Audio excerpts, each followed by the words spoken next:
y estivemos dando una vista panorámica, apenas menção introdutória desses itens. O primeiro dos quais foi a Trindade.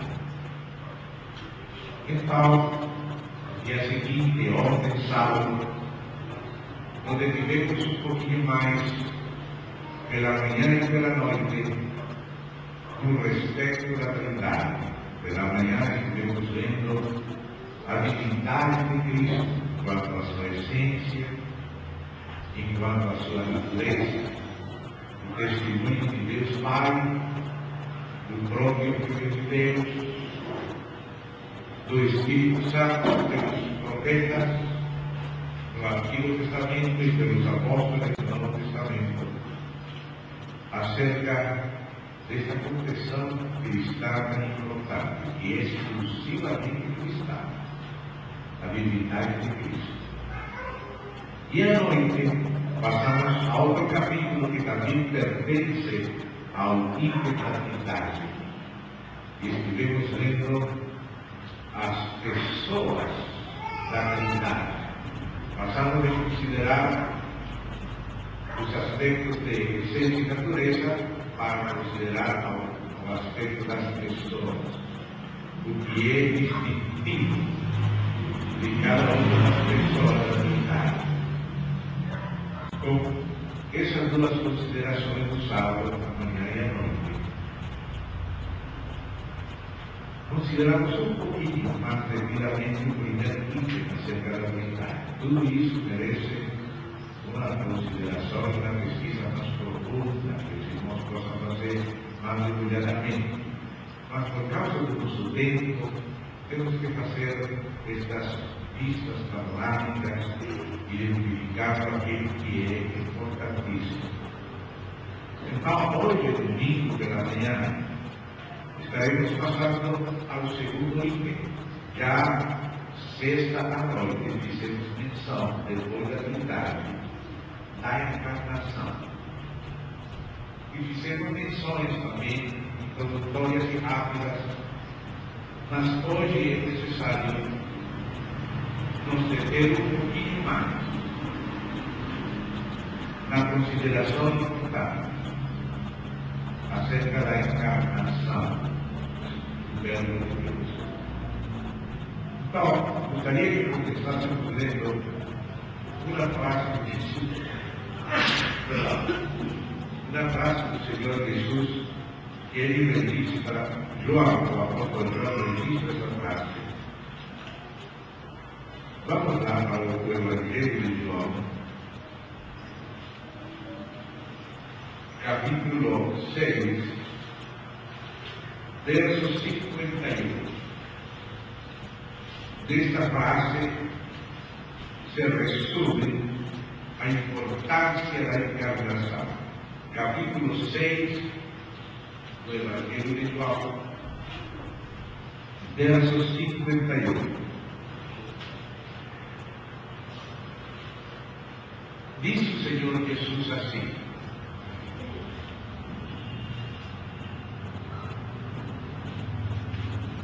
eu sou o pão vivo que desceu do céu. Se alguém vem comer, viverá eternamente. E o pão que eu darei pela vida do mundo é a minha carne. Disputavam, pois, os judeus entre si, dizendo: como pode este dar-nos a comer a sua própria carne? Respondeu-lhe Jesus: em verdade vos digo, se não comerdes a carne do Filho do Homem e não beberdes o seu sangue, não tendes vida em vós mesmos. E comer a minha carne e beber o meu sangue, tem a vida eterna, eu o ressuscitarei no último dia, pois a minha carne é verdadeira comida e o meu sangue é verdadeira bebida. E comer a minha carne e beber o meu sangue permanece em mim, e eu nele. Assim como o Pai que vive me enviou, é igualmente que eu vivo pelo Pai, também quem de mim se alimenta, por mim viverá. Este é o pão que desceu do céu. Em nada semelhante àquele que os vossos pais comeram, e contudo morreram. Quem comer este pão viverá eternamente. Estas coisas disse Jesus quando ensinava na sinagoga de Cafarnaum. Muitos dos seus discípulos, tendo ouvido tais palavras, disseram-lhe: tudo este discurso e não pode ouvir. Mas Jesus, sabendo por si mesmo que eles murmuravam a respeito de suas palavras, interpelou-os: isto vos escandaliza? Que será, pois, seguir de subir do homem, subir para o lugar do primeiro estado?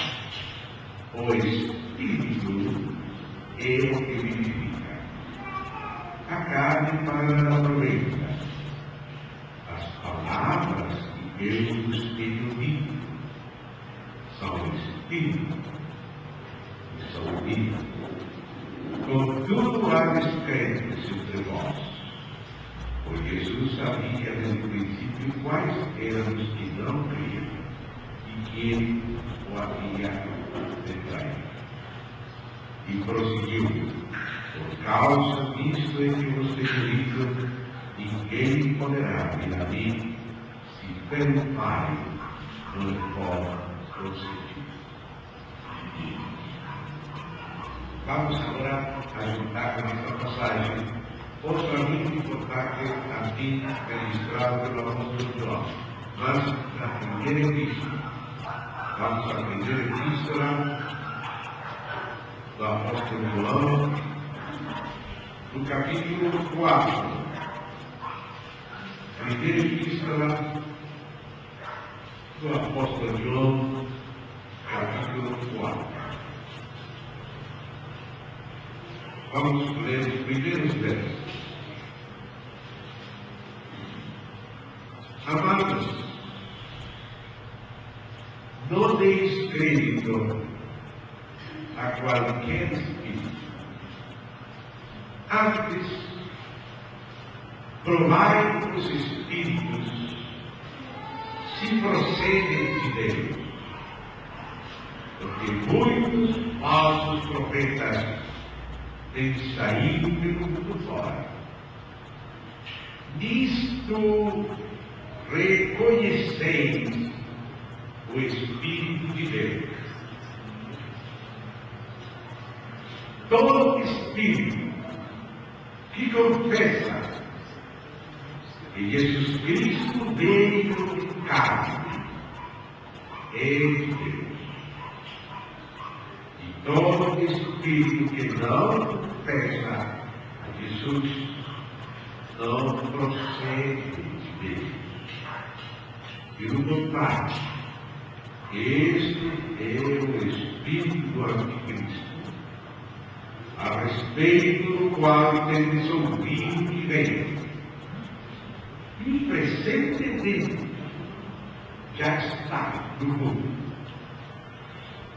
Filhos, vós sois de Deus, e tendes vencido os falsos profetas, porque maior é aquele que está em vós do que aquele que está no mundo. Eles procedem do mundo, por essa razão falam da parte do mundo, e o mundo os ouve. Nós somos de Deus. aquele que conhece a Deus nos ouve. Aquele que não é da parte de Deus não nos ouve. Isto reconhecemos o Espírito da verdade e o Espírito do erro. Agora vamos passar também a segunda epístola de João. Segunda epístola, capítulo 1, verso 7 e seguintes. Segunda epístola de João, capítulo 1, verso 7 e seguintes.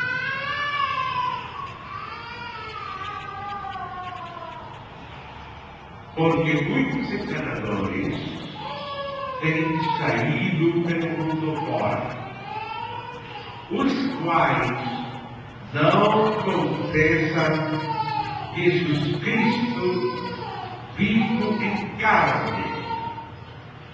Assim é o enganador vivo em Cristo. Acautelai-vos para não perderdes aquilo que temos realizado nos vós, mas para receberdes completa galardão. Todo aquele que ultrapassa a doutrina de Cristo e nela não permanece, não tem Deus. O que permanece na doutrina, esse tem assim o Pai como o Filho. Se alguém vem ter convosco e não pratica a doutrina, não o recebais em casa, digo-lhe deixe as boas vindas, porquanto aquele que lhe dá boas vindas faz-se cúmplice das suas obras más.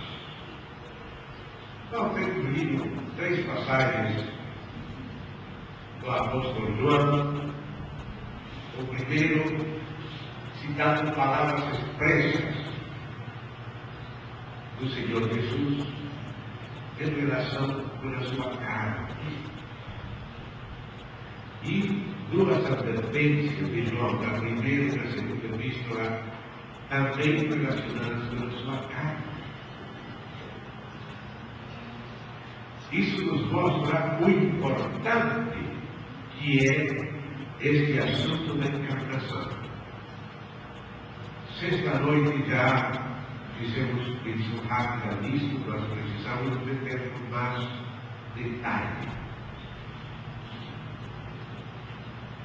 Se ele, o Verbo de Deus, o Filho eterno de Deus, não tivesse assumido integralmente a nossa natureza humana, não poderíamos salvar, não poderíamos realizar. Por isso é que os espíritos de erro não querem confessar que Jesus veio em carne, que Jesus venceu eles na sua carne, como homem. Os espíritos gritavam quando Jesus aparecia nas sinagogas, ensinando, e eles confessavam: sabemos que tu és o Santo de Deus, tu és o Filho de Deus. Mas eles não querem confessar que ele veio em carne. Eles não confessaram que ele é Filho de Deus.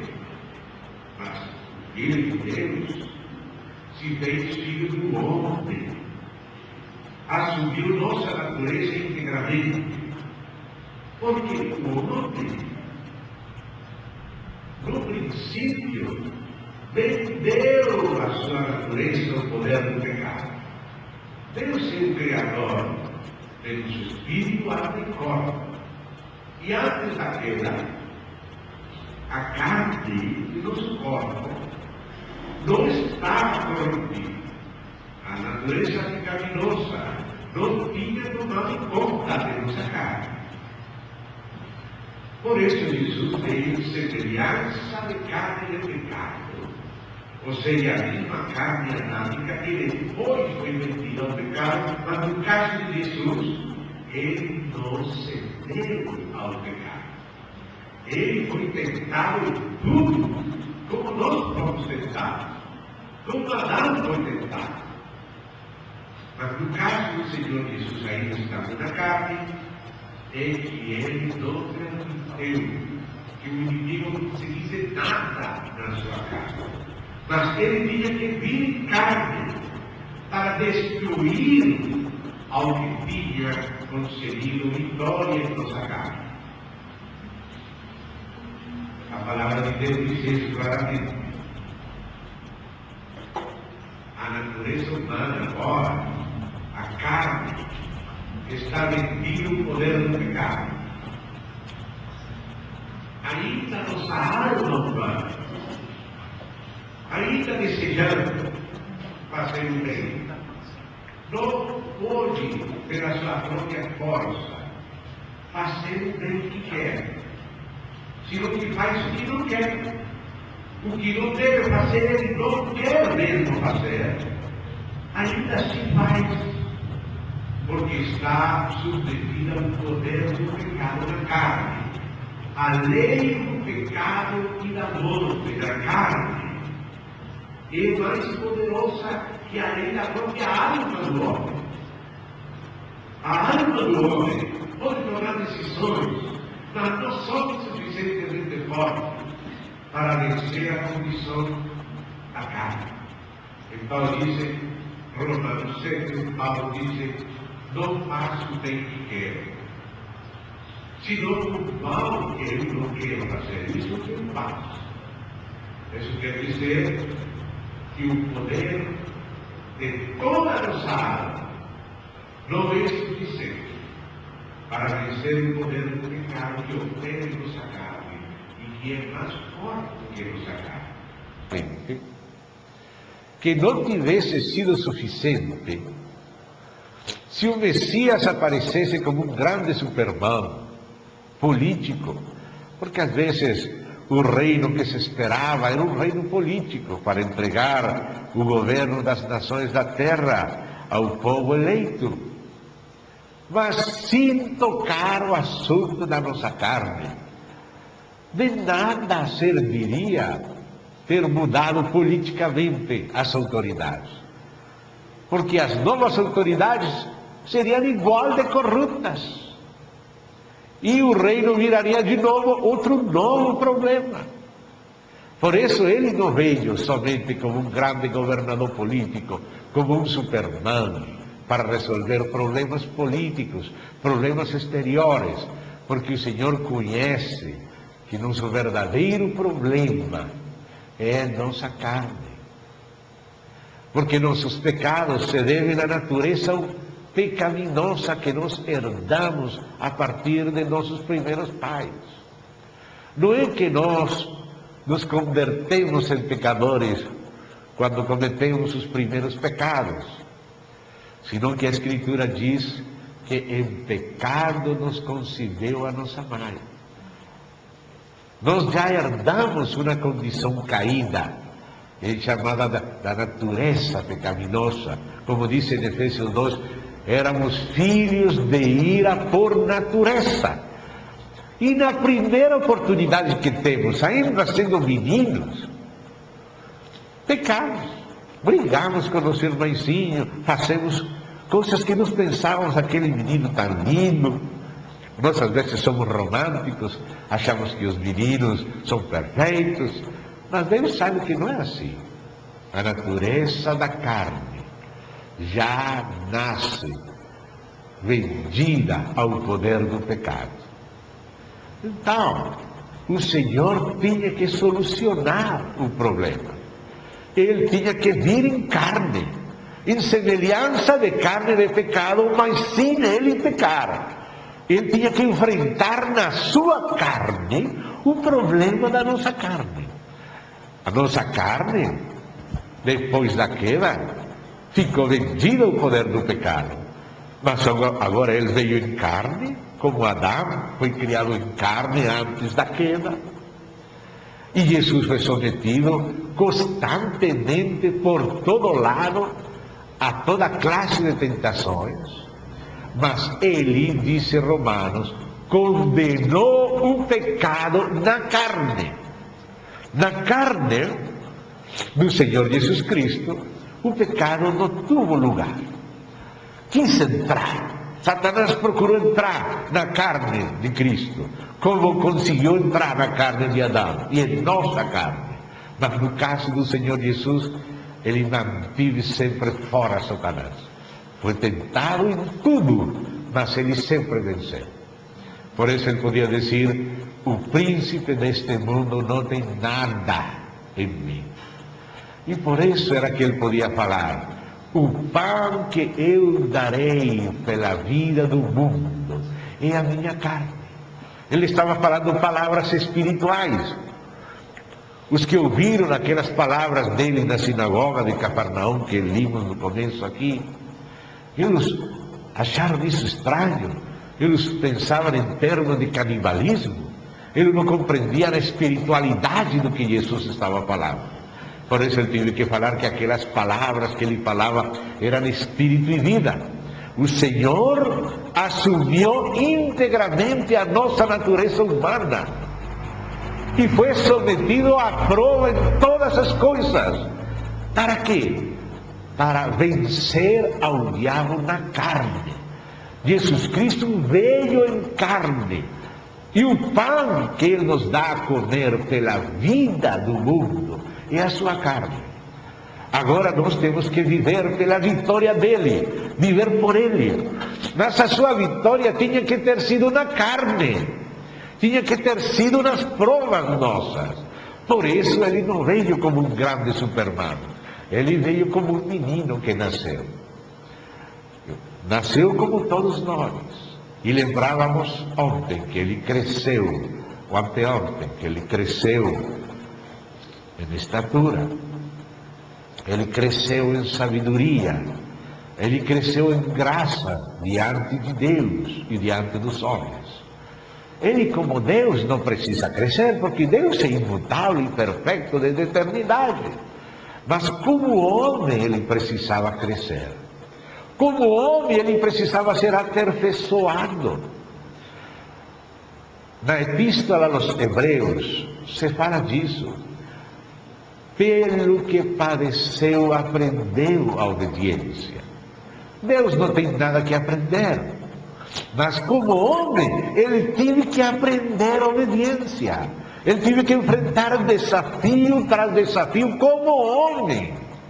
E como homem, ele cada vez obedeceu, até acabar tudo. Por isso disse: e tendo sido aperfeiçoado, veio a ser autor de eterna salvação. O Cordeiro da Páscoa não somente tinha que derramar o sangue, também tinha que ser comido.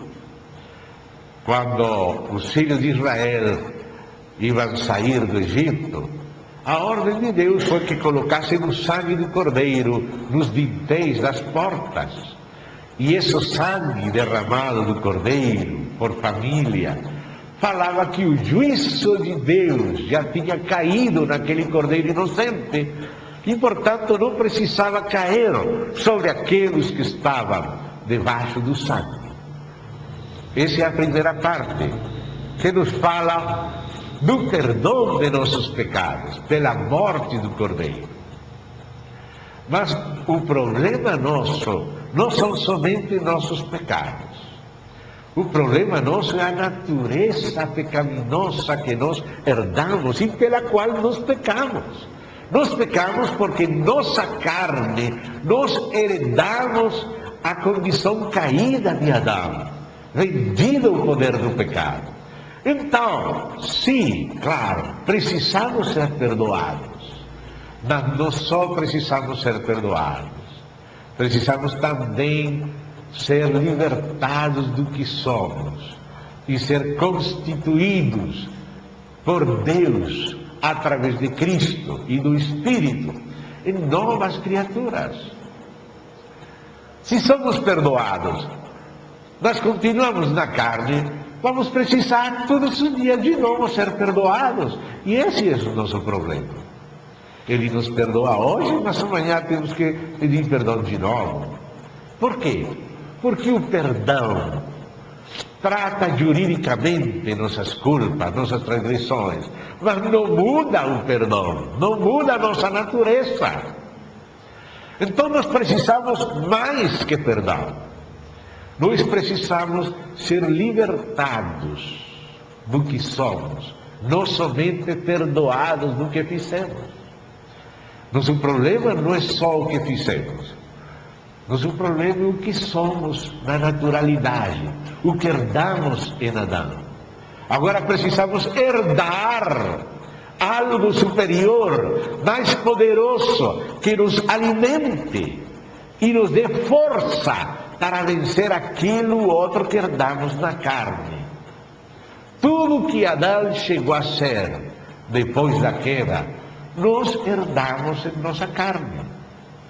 E por isso precisamos também herdar o que Cristo conseguiu na sua carne. Por isso o Cordeiro Pascual não somente tinha que ser sacrificado e seu sangue colocado nas portas, nos dintéis, nas colunas, mas aquele cordeiro tinha que ser comido. Os primogênitos e a família tinham que se alimentar do cordeiro, porque o aspecto do sangue derramado é um aspecto jurídico, poderíamos dizer, um aspecto objetivo, exterior a nós. Nós cometimos pecados, temos dívidas, essa dívida é de morte, e Ele morreu por nós, e nossas dívidas foram pagadas. Graças a Deus. Esse é o primeiro presente do Evangelho. É o que conseguiu o sangue de Cristo.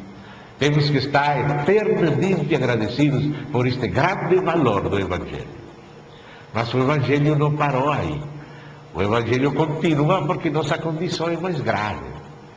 Agora nós, ademais de ser perdoados, precisamos ser libertados e ser regenerados, ser feitos novas criaturas, com um elemento diferente. Para que tudo isso pudesse acontecer, Ele tinha que vir em carne. Para Ele poder se constituir no elemento da nossa vitória, Ele tinha que conseguir a vitória na carne. Porque o nosso problema não ser dado na carne. Então Ele tinha que se encarnar, ser homem, ser provado, de verdade provado. E então, depois de vencer tudo, morrer sem merecer morrer, para poder levar a culpa de nossas transgressões, e depois ressuscitar. Ressuscitar para glorificar nossa carne, para introduzir em nossa carne o elemento da sua glória, da sua ressurreição. Por isso Ele falou que a sua carne era a verdadeira comida e o seu sangue era a verdadeira bebida. Quando nós partimos o pão, temos que discernir o corpo de Cristo. O corpo de Cristo tem dois aspectos. O aspecto da encarnação e a vitória de Cristo na carne. E segundo, quando participamos dele, que é o nosso pão de vida, somos também feitos nós um corpo.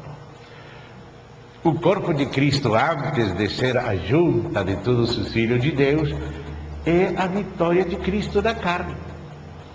Ele veio em carne. E em carne Ele venceu. E nos deu a comer a sua carne. Para nós viver pela sua carne como os primogênitos tinham que comer do cordeiro. Tomar forças do cordeiro que eles comiam. Então agora também, na ceia do Senhor, nós não somente estamos lembrando ao Senhor. Sim, é verdade. Um primeiro aspecto da ceia do Senhor, mas só o primeiro aspecto, é que aquela ceia do Senhor, aquele pão que partimos, aquele copo que abençoamos, é um memorial. Fazem isto em memória de mim, por isso falamos que é um memorial. Mas não somente é um memorial. O memorial é só a primeira coisa, que é a ceia do Senhor. Diz também que é um anúncio. Para nós lembrar é memorial, mas nós proclamamos, anunciamos a morte de Cristo na carne. Essa morte é para nos perdoar e para nos libertar, para nos incluir na sua morte. E anunciamos essa morte antes que ele volte, ou seja, que ele não somente morreu, sino que ressuscitou e vai voltar. Esse é o segundo aspecto da ceia, anúncio. Quantas vezes fazes isto, fazemos memória dele. Mas também diz, anunciamos a sua morte até que ele volte. Porque está implícita a ressurreição. Mas anúncio é só o segundo assunto da ceia. Primeiro, memorial. Segundo, anúncio. O terceiro assunto é a comunhão do sangue e a comunhão do corpo. Diz, a copa de bênção que abençoamos não é a comunhão do sangue? O pão que partimos não é a comunhão do corpo de Cristo? Porque, não sendo muitos, participamos daquele mesmo pão.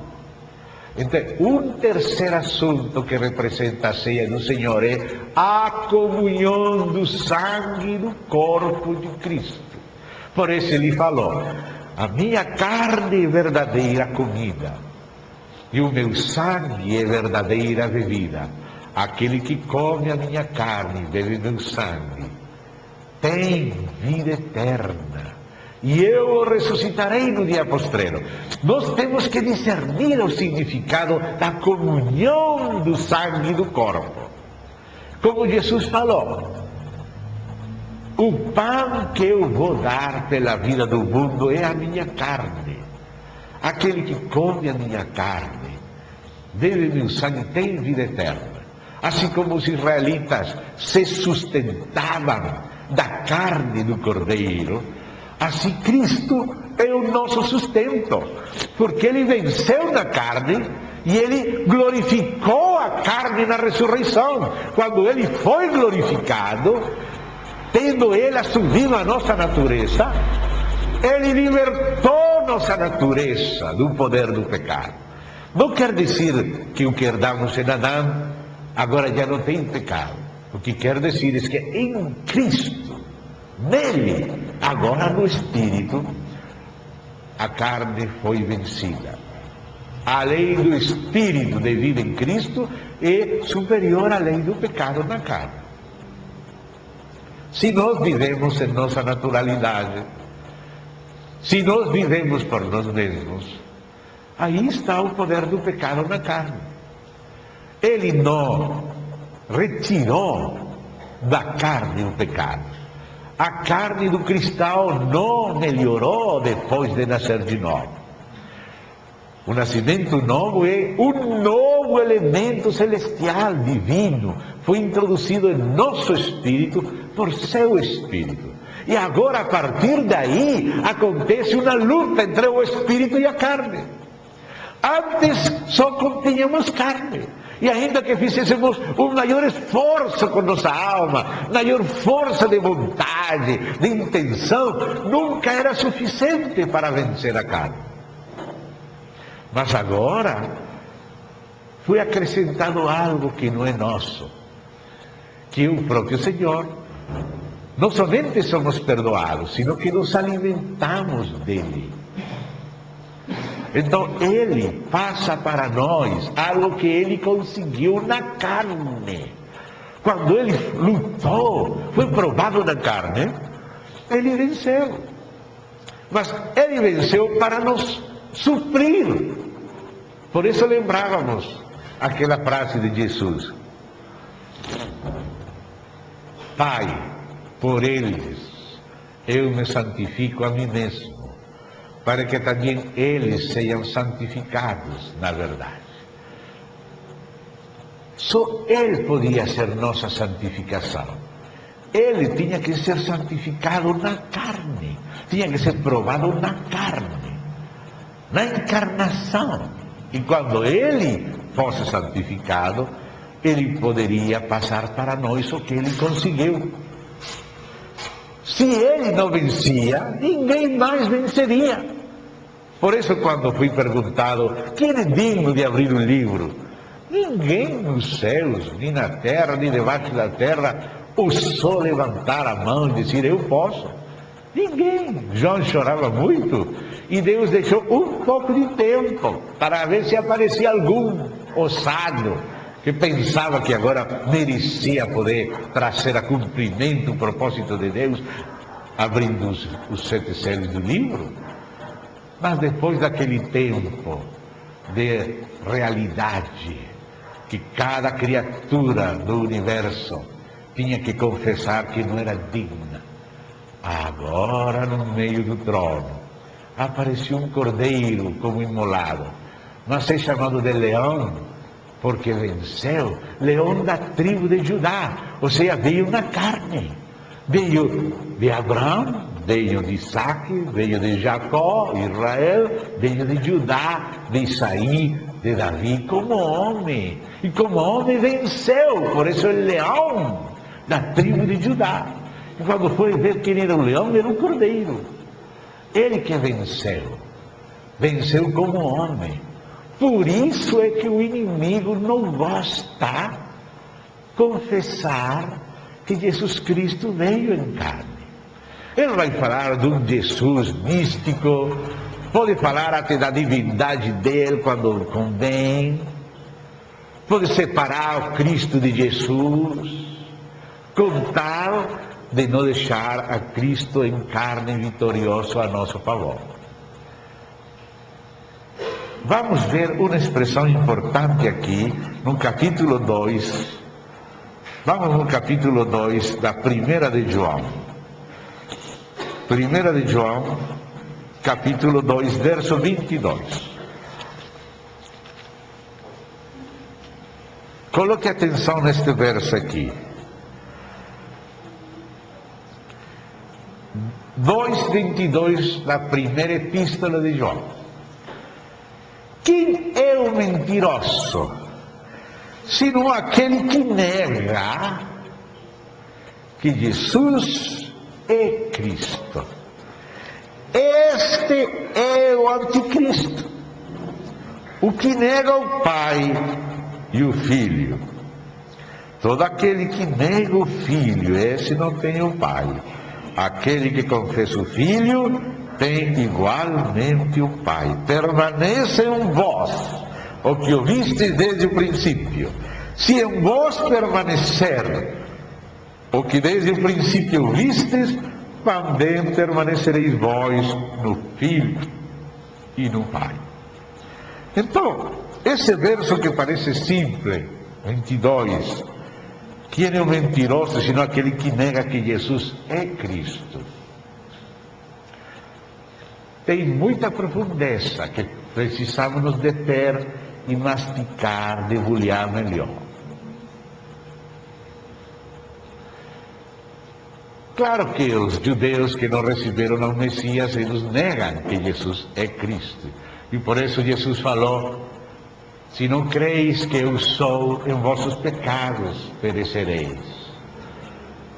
Eu tenho vindo no nome do meu Pai e não me recebestes. Outro vai vir em seu próprio nome, esse é o anticristo.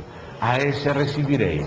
Aqueles que não recebem a Jesus como Cristo, por não receber o amor da verdade para ser salvos, ficam debaixo do espírito de engano, do espírito de anticristo. Mas, irmão, se concentra cá, não deixe de distrair. Isso que vamos falar agora, eles são importantes. Que Jesus é o Cristo, às vezes parece uma frase simples, mas algumas pessoas fazem diferença. Vamos aqui entrar devagar, para que vocês afinem o seu discernimento respeito da operação do espírito de anticristo na nova era e em muitas cristologias de moda. Coloque atenção. Muitas pessoas vão falar de Jesus como um e o Cristo como outro. Não vão falar que Jesus é o Cristo.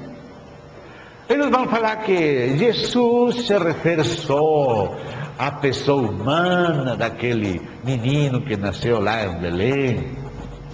Eles falam de Jesus só como homem. Certamente Jesus é homem. Mas não somente é homem. Ontem à noite estivemos nos detendo que a pessoa do Filho existia antes da encarnação, com o Pai. O Verbo era com Deus, antes da fundação do mundo. Era uma pessoa divina com o Pai, que assumiu a natureza humana também, e nasceu como homem, mas já existia como Deus e como pessoa segunda da Trindade, junto com o Pai.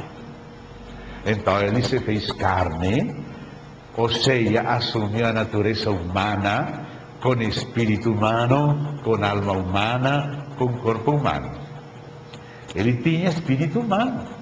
Por isso, quando ele estava na cruz, falou: Pai, nas tuas mãos eu encomendo o meu espírito. Se ele não tivesse espírito humano, como ia redimir o teu espírito humano? Que ele veio em carne não quer dizer somente que ele tomou um corpo. A palavra carne é uma palavra larga que implica a natureza humana completa. Ele tinha espírito humano. Houve um homem chamado Apolinar de Laodiceia que cometeu o erro, e por isso essa heresia é chamada de apolinarismo. Era um líder da Laodiceia. Apolinar de Laodiceia dizia que Jesus somente tinha tomado corpo humano, mas que a alma dele era divina. E confundiam também espírito e alma. Então, se só o corpo de Jesus era humano, e a alma dele não era humana, e o espírito dele não era humano, então ele não era um homem como nós. Então, se não era um homem como nós, como vai nos realizar? Como vai nos libertar? Como vai conquistar nele algo que nós precisamos, se ele é uma espécie diferente de criatura? É uma mistura que não é homem. Porque nós temos espírito humano, temos alma humana, temos corpo humano, mas se ele só o corpo era humano, mas a alma dele era um verbo, então não tinha alma humana. Então como vai nos ajudar ao respeito da nossa alma? Se não tinha espírito humano, como vai nos ajudar a respeito do nosso espírito? Compreende? Mas a palavra de Deus diz que ele não somente é corpo humano. Se lembram que também ontem lembrávamos Filipenses 2, que veio em figura de homem, se fez homem. Se fazer carne quer dizer se fazer homem, ou seja, a natureza humana íntegra, com espírito humano, alma humana e corpo humano. Então, vocês lembram, ele estava na cruz e falou: Pai, nas tuas mãos eu encomendo o meu espírito. Você lembra essa frase? Tem outras passagens da Bíblia que falam do Espírito de Cristo, de que ele percebeu em seu espírito, que queriam perguntar para ele. Esse espírito aí é o espírito com minúscula, é o espírito humano de Jesus. Não está falando do espírito eterno de Deus, não. O espírito de Deus ungiu Jesus de Nazaré. Pedro ensinava isso. Você vê aquele discurso do apóstolo Pedro na casa de Cornélio, e ele fala de aquele varão que foi ungido pelo Espírito Santo e foi aprovado com sinais e milagros. Então, o Espírito Santo é Espírito de Deus, é eterno, mas ungiu aquele varão que tinha espírito humano, alma humana e corpo humano. E o Espírito de Deus entrou no espírito humano dele. E por isso disse que em seu espírito ele percebeu que queriam perguntar. Ele tinha espírito humano. Se ele não tinha espírito humano semelhante ao espírito humano que você tem, como ele vai ajudar você? Compreende? Porque o inimigo quer desfazer a humanidade de Jesus para que você fique sem provisão. Ele também tinha alma humana. Era humana. A minha alma está muito triste até a morte. Ele falou da sua alma. Minha alma está muito triste até a morte. E também tinha corpo humano verdadeiro. Nem preparaste corpo. Quando ressuscitou, dice Lucas 24, os espíritos, os apóstolos estavam pensando que estavam vendo algum espírito. Apareceu um espírito, pensavam eles. Mas ele falou, um espírito não tem carne nem ossos como veis que eu tenho. Tem alguma coisa para comer? Porque as alucinações não comem. Os espíritos vão comer peixe, vão comer mel, mas ele comeu. Por isso os apóstolos falavam, o que apalparam nossas mãos, ele mostrou a sua cicatriz, seu corpo. Ele não ressuscitou só em espírito, como agora os testemunhos chamados de Jeová dizem que ele ressuscitou em espírito. Sabe por que eles dizem isso? Porque no século XIX, eles fizeram um cálculo que em 1848 Jesus Cristo vai voltar. Não voltou? Então equivocamos um ano. Então, esperaram no próximo ano, pegaram destes brancas, limpinhas, harpas, e foram esperar o Senhor no monte, nos Estados Unidos. O próximo ano não veio. O primeiro líder deles, William Miller, foi sincero, ele se retratou, disse, eu errei, todos podemos errar, ele retratou, mas depois saiu um grupo que mudou a data. Não é 1848, é mais ou menos 1874, não vejo, então mudou de novo, 1914, então falaram 1914, em 1914 veio a Primeira Guerra Mundial. Essa é a sinal de que ele veio em espírito. Então tiveram que dizer, é que ele ressuscitou em espírito. E por isso é que veio em espírito em 1914. Esse é o ensino dos testemunhos de Jeová, que tem ido mudando segundo as décadas. Mas a razão pela qual eles dizem que ele ressuscitou em espírito é para poder dizer que a data de 1914 foi a segunda vinda de Cristo em espírito. Mas Jesus Cristo ressuscitou em carne, com ossos e carne, até guardou as cicatrizes propositadamente. E vão perguntar, de onde o Senhor tem essas feridas? Disse o profeta Amós, e ele vai responder, fui ferido na casa dos meus amigos, e chamam de amigos aos que o ferimos.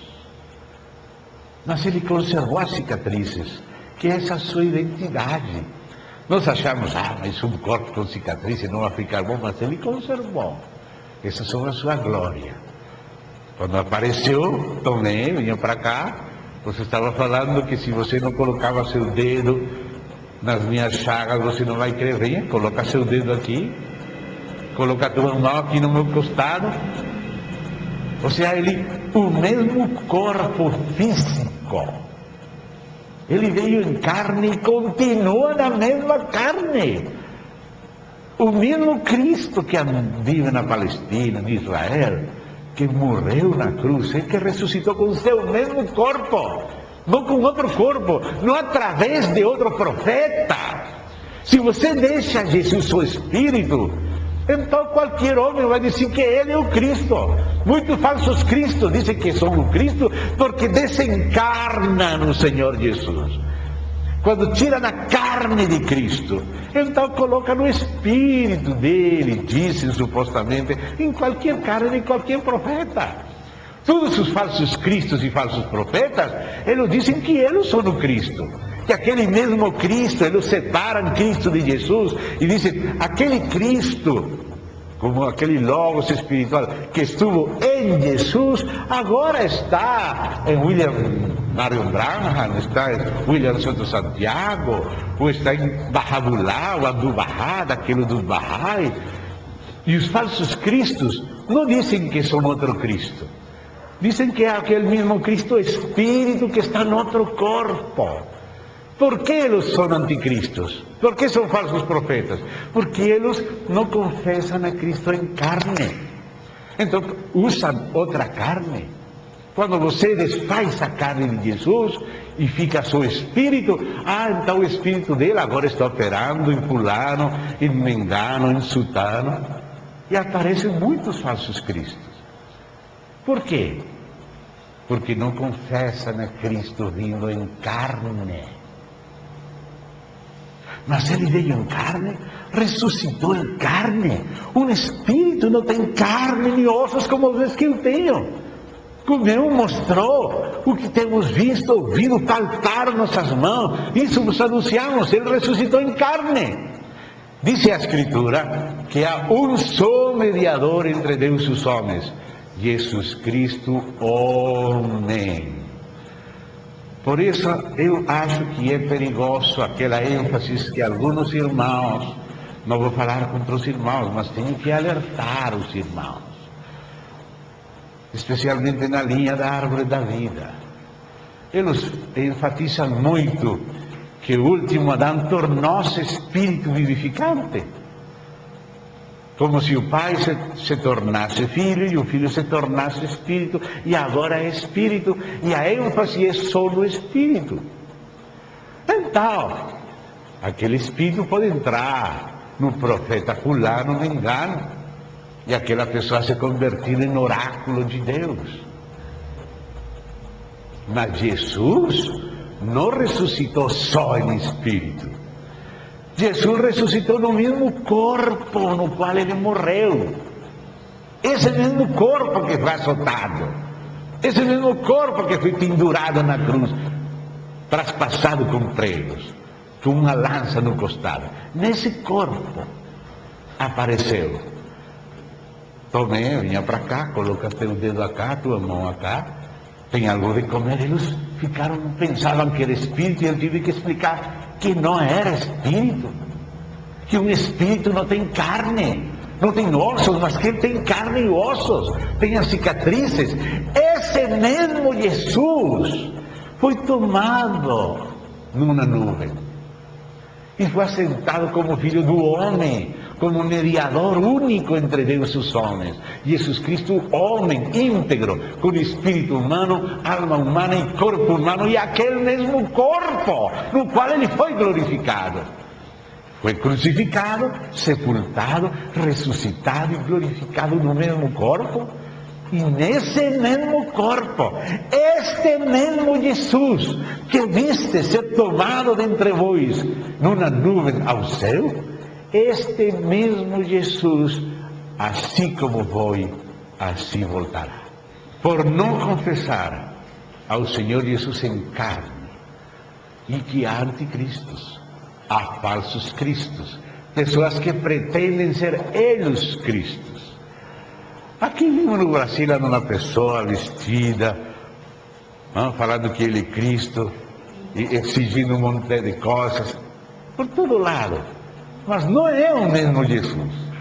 Irmão, se você não confessa Jesus Cristo em carne, Se você não compreende a plenitude das implicações da encarnação, você vai ser enganado por falsos profetas, por falsos espíritos.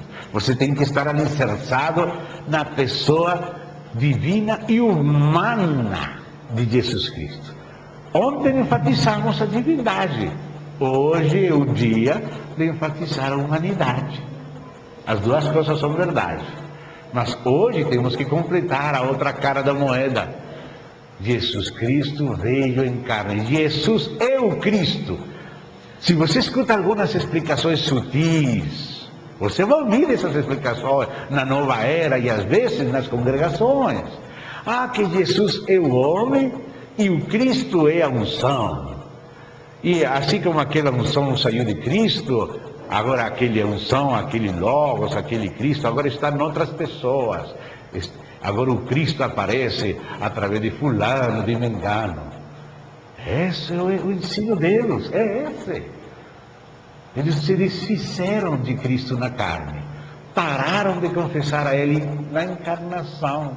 Porque a encarnação dele começou no ventre da Virgem Maria, mas continua até a eternidade. Ele não deixou de ser um homem. Ele agora é um homem para sempre, eternamente um homem glorificado. Um homem na glória, e haverá muitos mais. Ele ressuscitou, ascendeu como homem é mediador, como homem aquele mesmo Jesus voltará. Então precisamos, por isso, confessar, como diz aqui a Bíblia, que Jesus é o Cristo. Não é o Cristo em Jesus, não. Jesus e o Cristo é a mesma pessoa. A pessoa do Verbo é a mesma pessoa que se fez homem, com espírito humano, com alma humana, com corpo humano, é a mesma pessoa. E se mantém agora homem para sempre.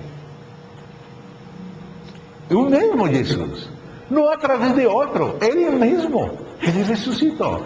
Ele está à destra do Pai, Ele voltará, Ele mesmo, com as mesmas cicatrizes. E os judeus vão perguntar isso, que lembramos agora de Amós. Mas de onde tem essas cicatrizes, Senhor? Fui ferido na casa dos meus amigos. Vai responder.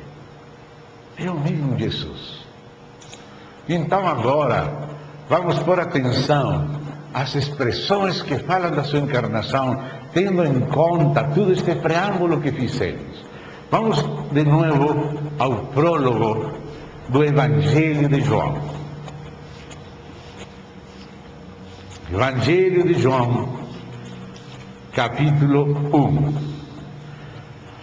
Nos primeiros versos nos detivemos ontem à noite.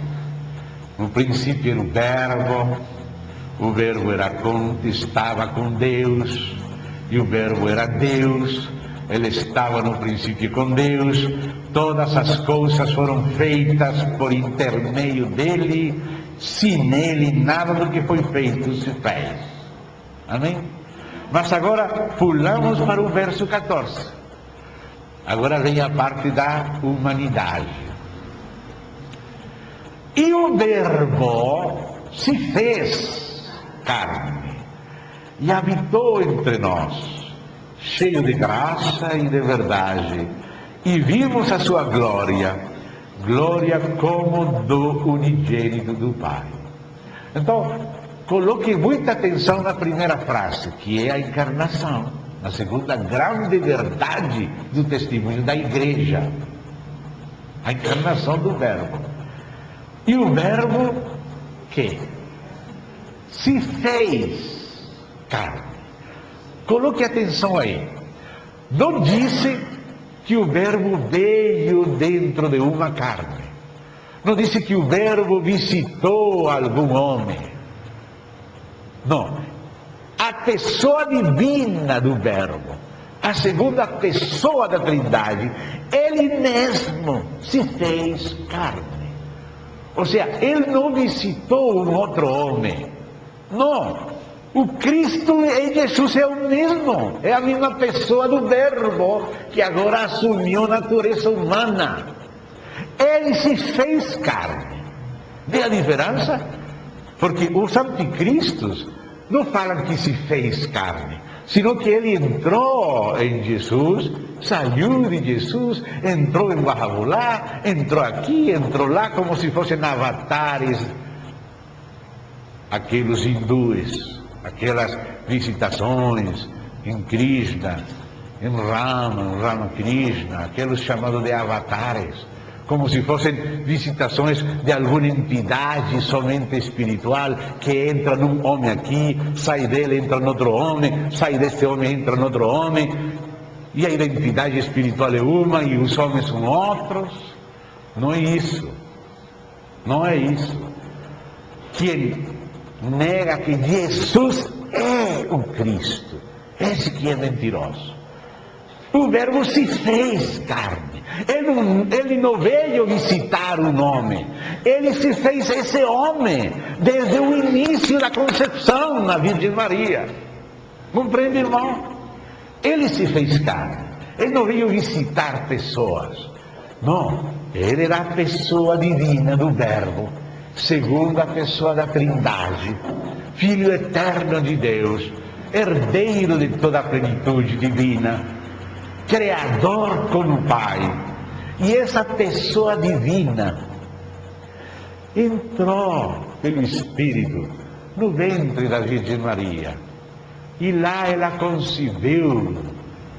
E aquele Verbo começou a se fazer um homem. Não veio visitar alguém e depois outro. Não. O Verbo se fez carne. Ele mesmo se fez. Por isso Jesus é o Cristo, vindo em carne. Se isso não é confessado com clareza, você vai encontrar muita nova era, muitos espíritas falando de Jesus, você vai encontrar evangelho de Allan Kardec, evangelho da era de Aquário, muita gente mencionando Jesus, mas coloque atenção, você vai ver que todos eles são anticristos, porque não falam de Jesus o que falam os apóstolos da Bíblia. E João falou, aquele que não nos ouve não é de Deus. Esse é o espírito de erro. O verdadeiro Espírito de Deus se conhece pela confissão de Cristo.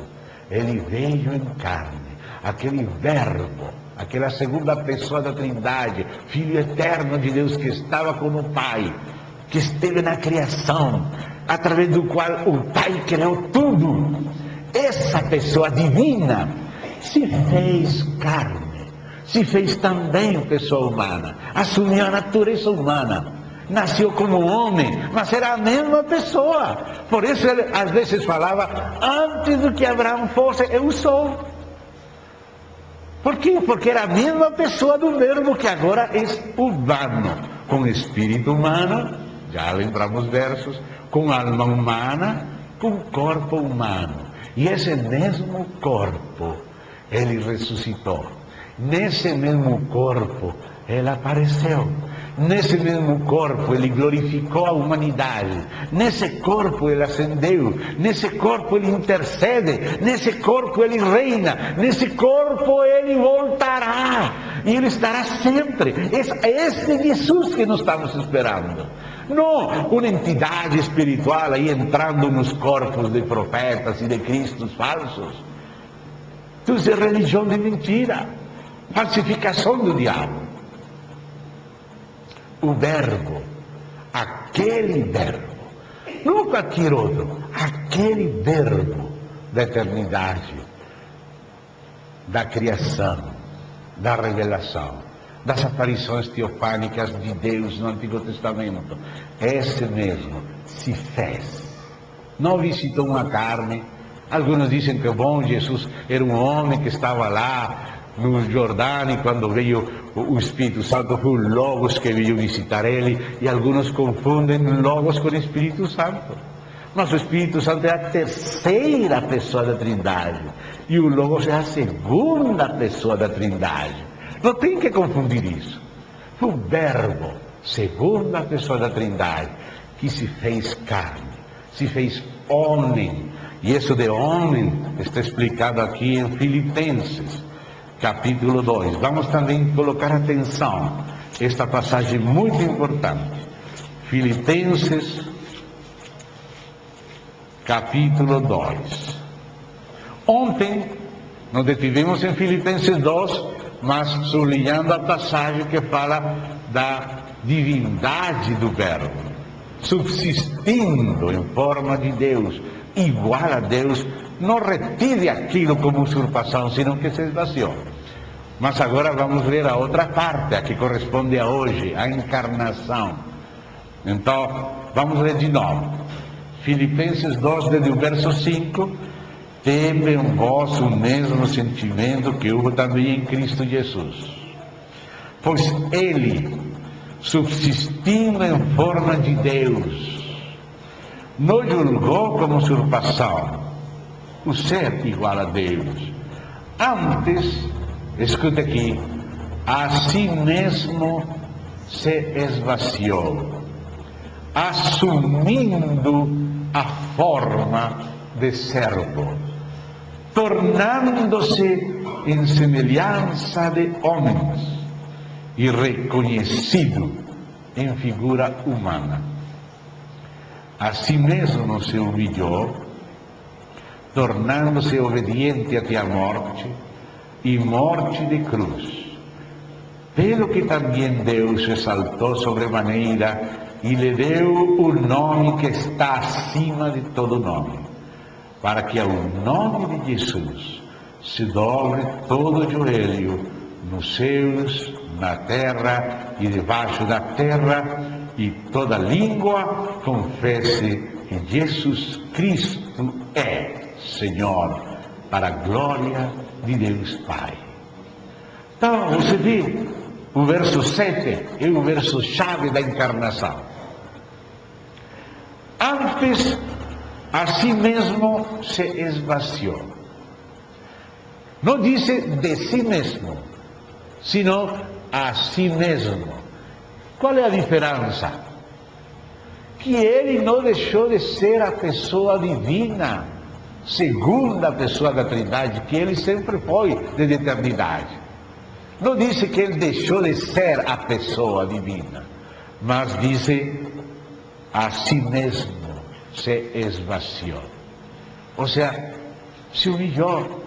É como se você, que tem um filhinho, você se coloca no nível do filhinho. Você não deixou de ser o pai. Quando você faz que você é um cavalinho, um menino sobe acima de você, você está brincando com ele, você se faz menino com ele, você brinca com ele, você entrou na idade dele. Você é o mesmo pai grande, maduro, que entende tudo, mas você está agindo como um menino. Então, ele é Deus. Ele, como Deus, é imutável. Ele nunca deixará de ser Deus, mas ele se restringiu, se esvaziou a si mesmo, não de si mesmo. Ele não deixou de ser a pessoa que é, mas agiu como se fosse só um homem. Se retira nessa condição. Mas a prova de que era a mesma pessoa divina é quando diz aquela palavra: antes que Abraão fosse, eu sou. Eu sou. Queriam apedrejar ele porque se fazia igual a Deus.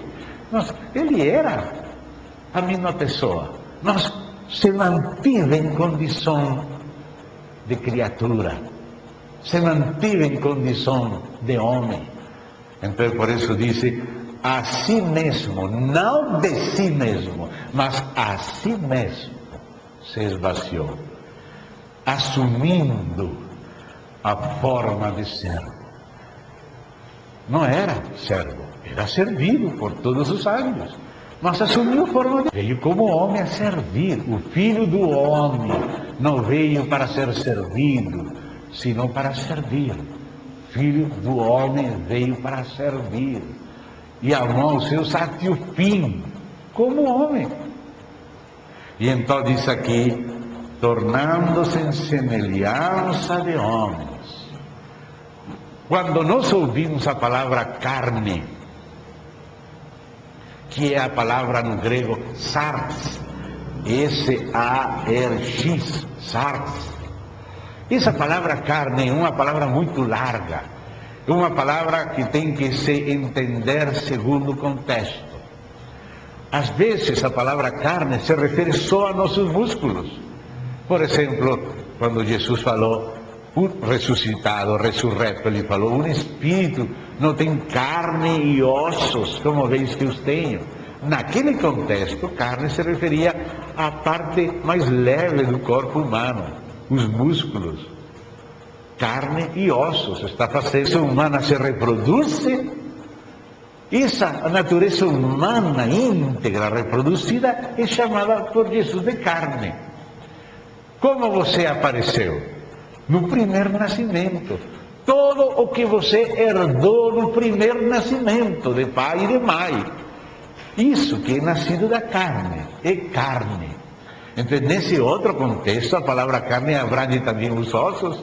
Você dá conta? Quando Jesus falou, um espírito não tem carne nem ossos, aí carne se diferencia de ossos. Mas quando diz o que é nascido da carne é carne, agora carne abrange também os ossos e abrange toda a natureza humana. Então, quando a Escritura diz que ele se fez carne, não se está referindo só a seu corpo, se está referindo à sua natureza humana integral, porque temos que compreender que aquela passagem de João 1,14 tem paralelo em Filipenses 2. Filipenses 2 é uma passagem paralela. Há uma regra da hermenêutica, que é aquela ciência e arte e técnica da correta interpretação, de que você tem que interpretar uma passagem tendo em conta outra passagem paralela que fala da mesma coisa. Quando você está lendo uma passagem que fala de um assunto, busque as outras passagens que falam do mesmo assunto. E quando pega juntas as passagens que falam do mesmo assunto, você vai ver de que está falando e de que maneira tem que interpretar. Se você vai interpretar uma passagem sem ter em conta as outras passagens que falam do mesmo, é possível que você interprete erradamente. Por isso, para interpretar que quer dizer que o verbo se fez carne, você tem que pegar a outra passagem que está aqui em Filipenses e vai ver que fala não somente do corpo, sino da natureza humana em geral. Por isso diz aí, assumindo a forma de servo, tornando-se em semelhança de homens, e reconhecido em figura humana. Então aqui está falando da humanidade em geral.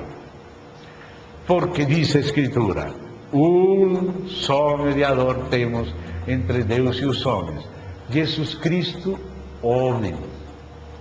Jesus Cristo, homem, incluindo o espírito humano, incluindo a alma humana, incluindo o corpo humano. Por quê? Porque ele, como filho do homem, estava realizando a nossa natureza humana na sua pessoa. Ele estava conduzindo nossa natureza às suas máximas possibilidades, à sua máxima potencialidade. Porque nós, desde o início, tomamos a natureza humana e levamos ela a cativeiro, vendido o poder do pecado, e o homem virou um velho homem. Agora ele tem que tomar de novo a natureza humana e desenvolver ela ao máximo das suas possibilidades. E por isso Jesus é o Filho do homem, o homem mais perfeito que há. E agora ele é o nosso alimento.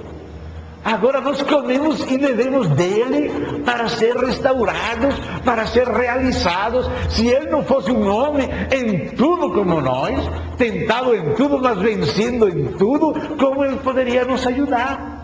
Mas agora nós comemos dele, como os israelitas comiam do cordeiro, não somente estavam debaixo do sangue, eles comiam do cordeiro, se constituíam dele, e agora podiam ser realizados, porque a vida deles era o cordeiro que eles comiam.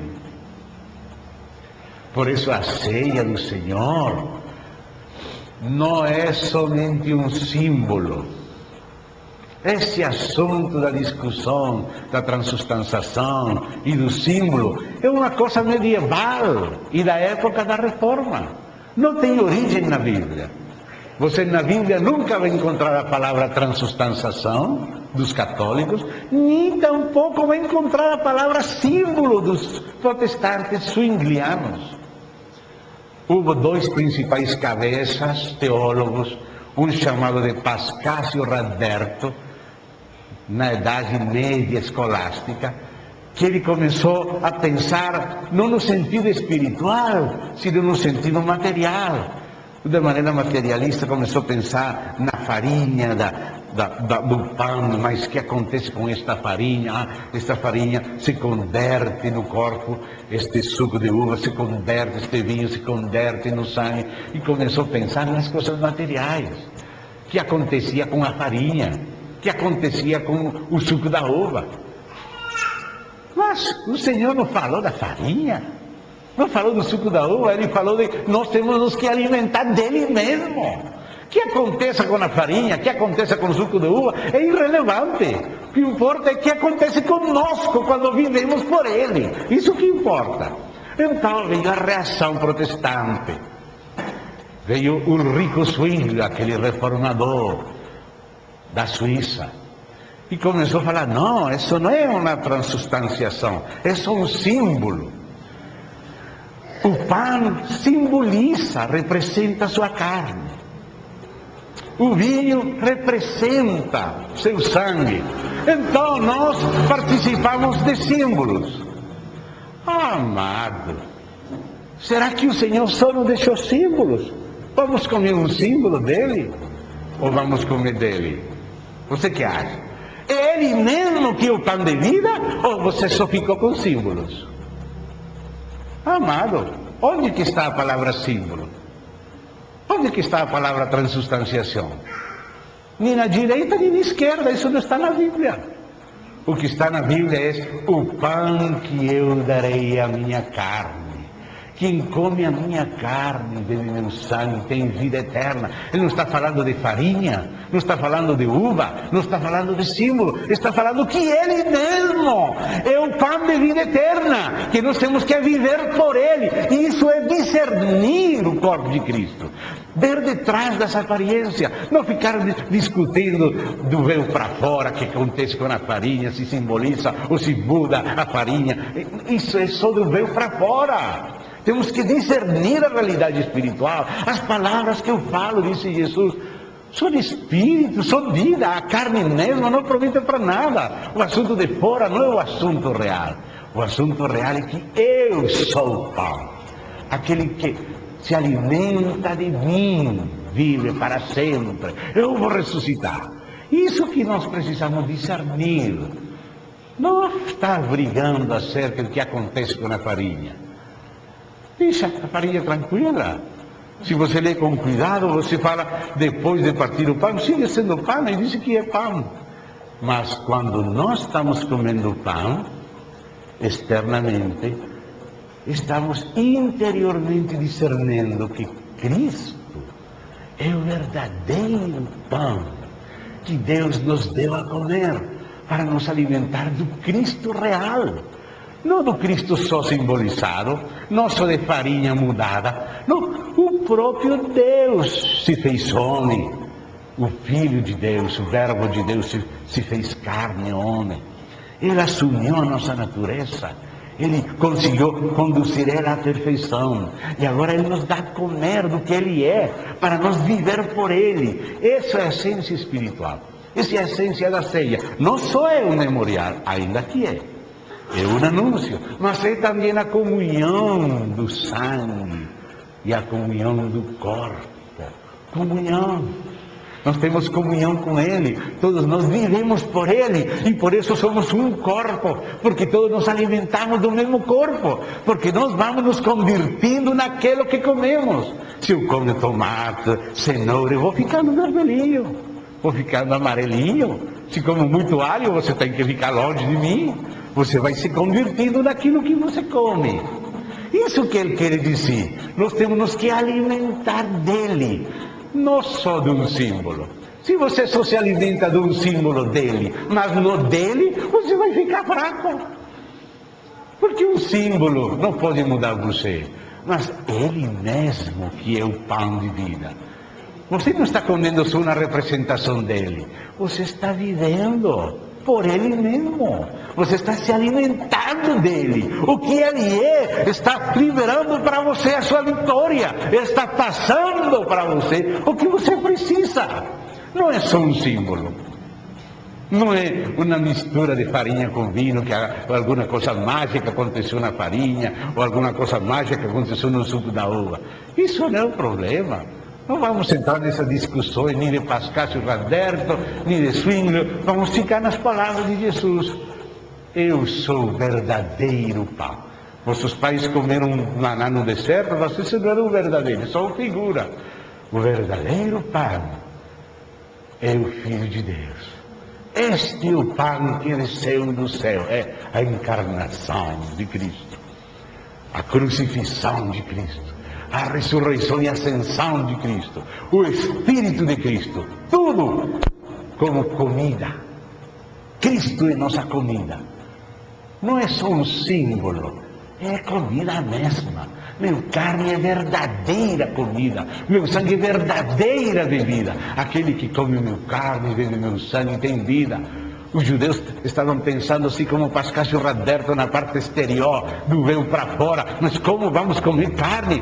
Está querendo que nos convertamos em caníbais. Mas Deus proibiu comer sangue. Como vamos comer o sangue dele? E discutia. E Jesus falou, minhas palavras são espírito, são vida. A carne, essa de forma, não aproveita para nada. Ele está falando de realidade espiritual.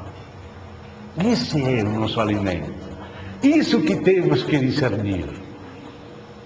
De quem estamos participando? Há gente que não entende isso. Se não discerne o corpo de Cristo, pode comer juízo temporal.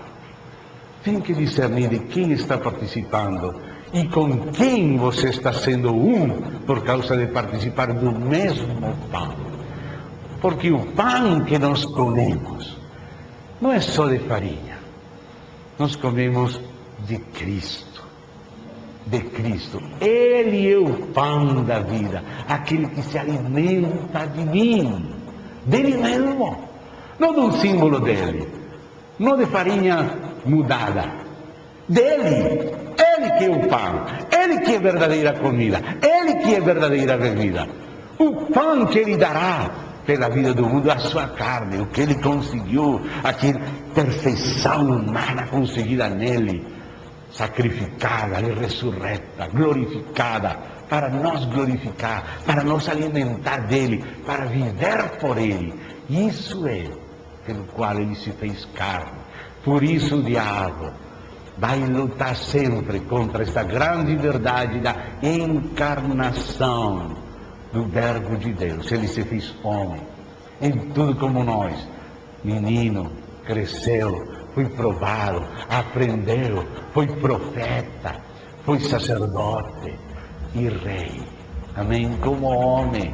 Ele é Deus e ele é homem. Aquela arca do pacto tinha ouro por dentro, ouro por fora, e entre os dois ouros de dentro e de fora, madeira de acácia. A madeira refere-se à sua humanidade perfeita. E o ouro refere-se à sua divindade. Mas o ouro estava por dentro para mostrar a identidade da sua pessoa divina como verbo antes da fundação do mundo. Mas agora também está por fora, porque Jesus ressuscitou com aquela glória que tinha antes da fundação do mundo com o Pai, mas que agora lhe foi dada em humanidade. Pai, me glorifica com aquela glória que eu tive contigo antes da fundação do mundo, antes que o mundo fosse. Amém, filho, toma a glória de novo. Mas agora ele era homem também.